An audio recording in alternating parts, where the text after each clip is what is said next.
All you baking enthusiasts out there keep asking me what oven do I use, how to set it up, what are the different functions, and whether or not an OTG is worth your investment.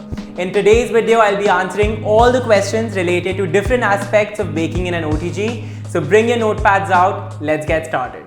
Hi, my name is Shivesh. I'm a baker, author, and this is my how-to series. This is the ultimate beginner's guide to getting your baking basics right. I'll be talking about everything from whipping cream to chocolate ganache, caramel, and so much more.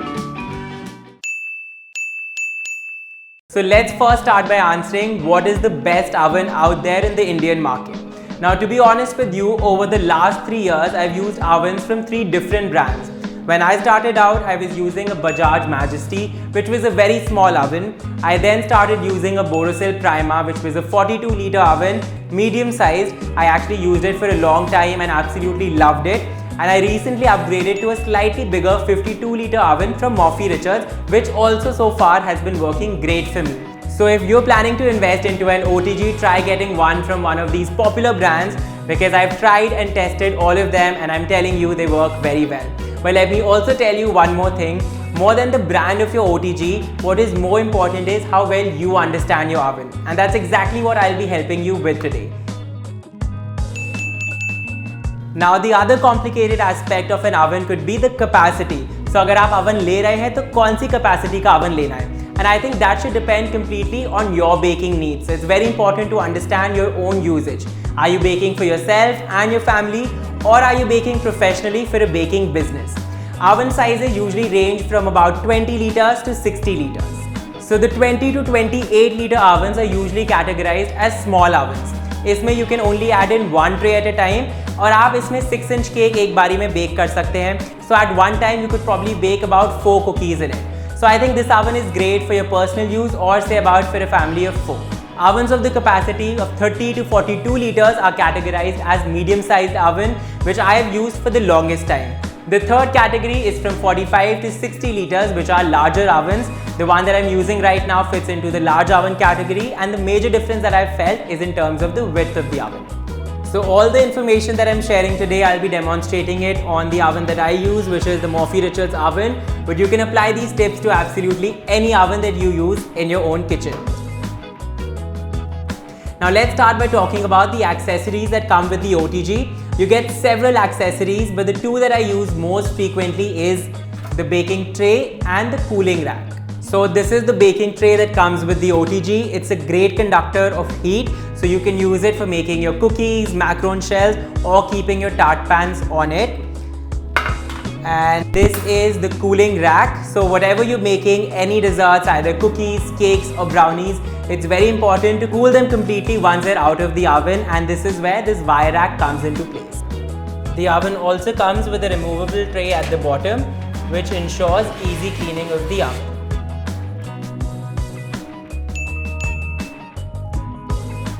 Now let's talk about the different bakeware you can use in an OTG. So bakeware comes in lots of different materials like ceramic, glass, metal, and silicone. My preferred material for bakeware is metal because it's a great conductor of heat and ensures my desserts are cooked evenly.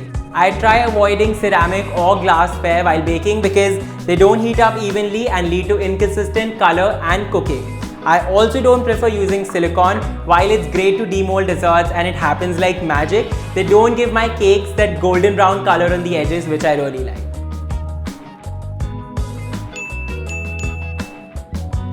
Once you have your OTG, it's very important to understand exactly what your OTG can do. OTGs have 3 utility knobs. The first one for temperature, the second one is a function knob, and the third one is a timer knob. Let's start by talking about the temperature knobs. For most of the OTGs, the temperature can be controlled from 50 degrees Celsius to 250 degrees Celsius. For most of my baking, I like to set the temperature at 180 degrees Celsius. All you need to do is to rotate the knob and take it to your desired temperature. Now let's talk about the function mode, which helps you regulate the distribution of heat in your OTG. Now if you look on the inside of your OTG, you will see heating rods running on the top as well as on the bottom. And on one of the sides, you will see a fan, which ensures even distribution of heat in the oven. Since the OTG comes with a lot of functions, it can be slightly confusing and intimidating, but for all my baking, I like to stick to the mode with both the rods as well as the fan on, which is also called the convection mode. The fan, as I said, ensures even distribution of heat in the oven, ensures my desserts are cooked through, are not undercooked or overcooked, and also prevents my desserts from sinking. So whenever you're planning to buy a new OTG, make sure it has the fan, which means it has the convection mode. In case you're using an OTG which does not have the fan, you'll preheat your oven with both the rods on, but when you actually put the dessert in, you'll switch to the mode with only the bottom rod on.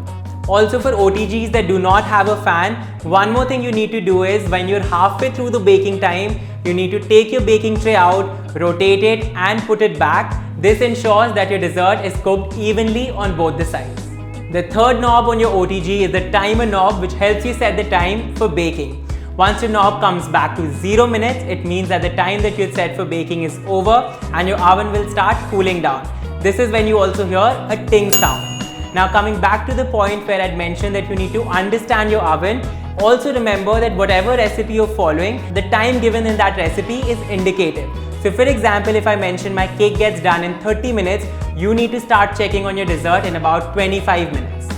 You need to understand that you're not using the same oven as I am. Your oven could be 10 times bigger or 10 times smaller than the oven that I'm using, and thus the time it takes to cook the same recipe could be different.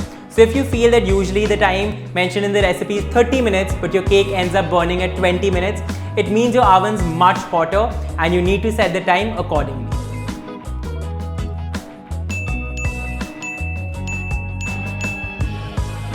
Now let's talk about preheating the oven. It's an extremely important step but also something that a lot of people struggle with. You usually preheat your OTG at the same temperature at which you'll be baking the desserts.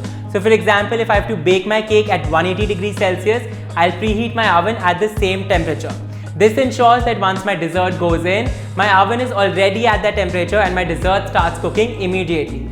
If you put your dessert into a cold oven, it will take that long time to reach that temperature before your dessert can start cooking. This not only increases your baking time, but also affects the texture of the final dessert adversely. Another problem that we all face is how long do we preheat the oven for? Now if you're using a microwave, it will automatically stop heating once it reaches the temperature that you've set. However, for an OTG, you need to manually set the time to preheat the oven. And if you're not using an oven thermometer, it becomes even more complicated. From what I've seen, 15 to 20 minutes are enough for my oven to reach that 180 degree mark. I've seen that a lot of people also preheat their oven for too long or at a very high temperature. A lot of people also complain about their cake cracking on the top. Now this happens when you put your dessert into an oven which is too hot. What happens here is, because the oven temperature is so hot, the top of the cake cooks first. When the bottom part cooks, it rises and cracks the already baked top. Whenever you're preheating your oven, remember to take the baking tray out. If your oven is hot, obviously the tray inside will become super hot as well. And when you're putting your baking pan in, you could burn your hands and it could be super dangerous. Also, if your baking tray has high rims, you could also tip the batter and make a mess. Now let's look inside the oven again. You will see grooves running across both the walls of the oven. This is for you to place the baking trays. Whenever I am baking, I like to place my baking tray in the middle rack. This ensures my desserts get equal heating from the top and the bottom and cooks evenly. All the points that I've spoken about so far are fundamentals of baking in an OTG. But depending on the brand, model and size of the oven, every oven will function differently. Every recipe comes with an indication for time and temperature, but these depend completely on the oven used by the recipe maker. Your oven could be different, can function extremely differently, so these instructions should only be taken as a reference point. The distribution of heat can also vary from oven to oven. If you feel that whenever you're baking, your cookies and cakes are burning at the bottom, but not getting that beautiful golden brown color on the top, this is when you need to take advantage of your function knobs and switch to using only the top rod. Unfortunately, the oven that I'm using right now does not have that feature, but the Borosil oven I was using before this allowed me to switch only the top rod on. On the other hand, if you feel your cakes always burn on the top before even cooking properly, this is when you need to turn the top rod off and switch to the mode with only the bottom rod and the fan on. The best way to truly understand your oven is with patience and by observing how it's baking and how much time it's taking.